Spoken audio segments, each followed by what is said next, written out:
Bonjour à tous, bienvenue pour cette nouvelle vidéo sur nourriture, forme, santé. Nous abordons aujourd'hui le dernier volet sur les éliminations avec le rôle du foie. Vous savez maintenant que chaque jour, nous fabriquons des déchets et qu'au-delà d'un certain seuil, ces déchets doivent être éliminés parce qu'ils sont incompatibles avec la vie de notre organisme. Vous savez aussi que les organes qui assurent l'élimination de ces déchets sont au nombre de 5: foie, intestin, rein, poumon et peau. Enfin, vous savez aussi que les toxines proviennent du fonctionnement de notre corps, de son métabolisme, donc de ce qui se passe à l'intérieur.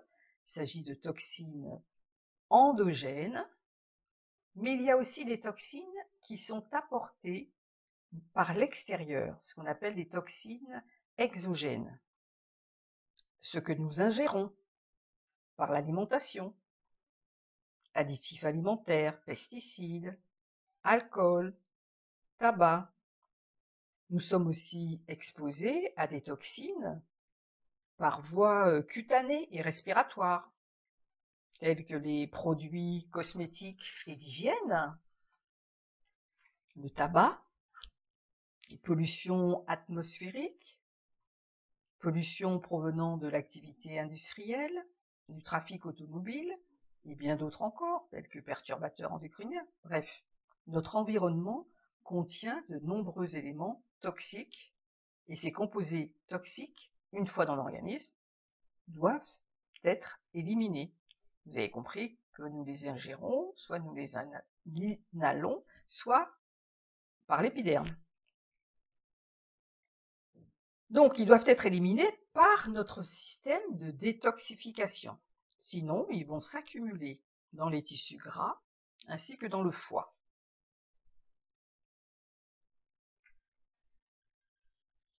Donc, le foie, dont je vais vous parler dans cette 4e vidéo, c'est aussi la dernière sur les éliminations.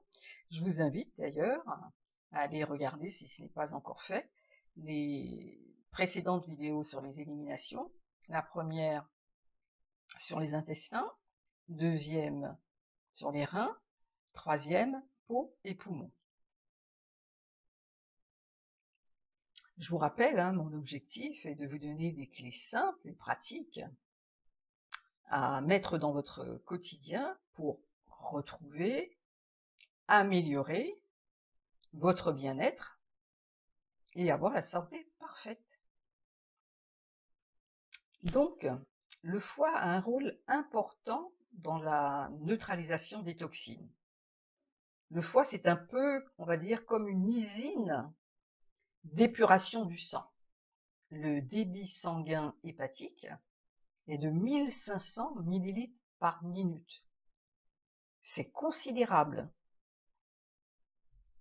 Petit rappel anatomique, le foie, il est situé dans la partie droite du corps, sous le diaphragme étant le muscle qui sépare la cavité thoracique de la cavité abdominale. Donc le foie est sur le côté droit, il déborde un peu sur le côté gauche. C'est le plus gros organe du corps. Il pèse environ 1,5 kg, ce qui représente, on va dire, 20% du poids du corps. Le foie est aussi un organe qui a la capacité de se régénérer, donc on va dire après une lésion ou après ablation partielle. Donc le foie, il remplit de nombreuses fonctions. Il filtre le sang, je viens de vous le dire, synthèse de protéines, de cholestérol, fabrication de la bile, transformation du glycogène en glucose, c'est le sucre, stockage du fer, de la vitamine B12. Mais aujourd'hui, nous allons nous intéresser principalement à sa fonction de détoxification. Il faut aussi savoir qu'en médecine traditionnelle chinoise, le foie, c'est l'organe empereur. C'est l'organe de la colère aussi. Stress, frustration, ressenti de colère, tout ça, ça a un impact sur le foie. C'est aussi l'organe qui gère les muscles et les tendons. Vous allez comprendre un peu plus tard pourquoi je vous dis tout ça. D'autre part, pour qu'il y ait détoxification, il faut qu'il y ait de l'énergie dans le corps. Vous savez que notre corps est une machine dynamique qui génère de l'énergie et qui perd de l'énergie. Et dans l'état de santé, avec une bonne énergie, tous nos organes fonctionnent à merveille. Le sang, donc provenant des intestins, arrive au foie par la veine porte, et le foie va se charger de neutraliser les toxines pour les éliminer à l'extérieur du corps, soit par les urines, soit par les selles. La neutralisation des toxines se fait en 2 étapes principalement. Étape numéro 1, transformation des produits toxiques en produits, ce qu'on appelle intermédiaires. Les enzymes qui interviennent dans cette étape sont essentiellement des cytochromes P450. L'étape 2, d'autres enzymes vont intervenir sur ces produits intermédiaires, qui sont toujours nuisibles pour le corps. Donc pour les transformer en composés désactivés et hydrophiles, ce qui va permettre au corps de les éliminer plus facilement. Dans cette étape interviennent un autre type d'enzymes, ce qu'on appelle les transférases. Donc il faut bien comprendre qu'entre l'étape 1 et l'étape 2, il faut un bon équilibre, sinon les produits intermédiaires qui sont toxiques s'accumulent dans le foie. Et l'étape 3, c'est l'élimination proprement dite des composés via les reins ou les intestins. Donc, si les reins fonctionnent bien, si les intestins fonctionnent bien, il y a une bonne élimination des produits de la détoxification hépatique hors de l'organisme. Quand les produits, je vous le répète, n'ont pas pu être éliminés, ils vont s'accumuler, principalement dans les tissus gras et dans le foie. Donc c'est ici que vous devez savoir que lorsque vous décidez de mettre en route par vous-même un processus de détoxification, il faut vous assurer qu'en aval, tout fonctionne. Je pense qu'il vaut mieux s'entourer des conseils d'un professionnel plutôt que d'acheter des produits qui sont assez en vente libre en pharmacie. Il faut tenir compte en fait de votre globalité physique et pas seulement de votre foie quand vous voulez faire une détoxification. Comment faire alors pour avoir un bon foie, pour l'aider à se détoxiquer naturellement? Déjà, être capable de reconnaître chez vous des petits signes qui montrent, on va dire, un épuisement de votre détox naturel, c'est-à-dire la langue pâteuse, une peau terne, des troubles du sommeil, et le foie, c'est les troubles du sommeil avec réveil 3 heures du matin, des douleurs musculaires, une hypersensibilité à certaines odeurs, à la caféine, à l'alcool, fatigue mentale et physique, une baisse de concentration. Il faut savoir aussi que nous vivons dans un siècle de vitesse.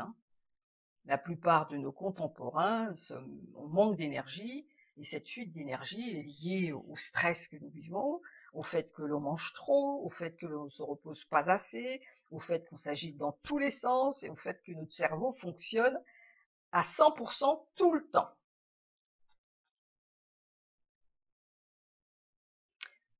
Vous commencez à comprendre que pour retrouver de l'énergie, vous devez apprendre à vous reposer. Première chose, espacer les repas, manger moins. La digestion pompe énormément d'énergie. Donnez la préférence aux repas faits à la maison, avec des produits frais et bio si possible. Évitez de se gaver d'alcool, de caféine, de médicaments. pratiquer le yoga ou la méditation, ce qui permet de cogiter un peu moins, on va dire. Mieux gérer son stress et ses émotions qui peuvent gaspiller des quantités énormes d'énergie. Voilà toutes les clés simples pour récupérer de l'énergie pour que l'organisme puisse se détoxiquer. Alors, j'espère que ces vidéos sur les éliminations vous ont aidé à mieux comprendre le fonctionnement de votre corps.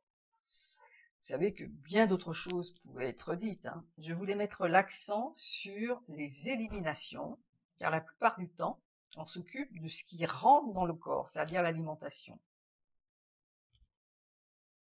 J'espère aussi que vous avez fait des liens avec ce qui se passe dans votre organisme.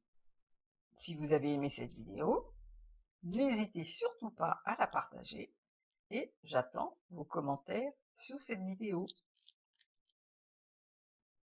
À bientôt pour une autre vidéo.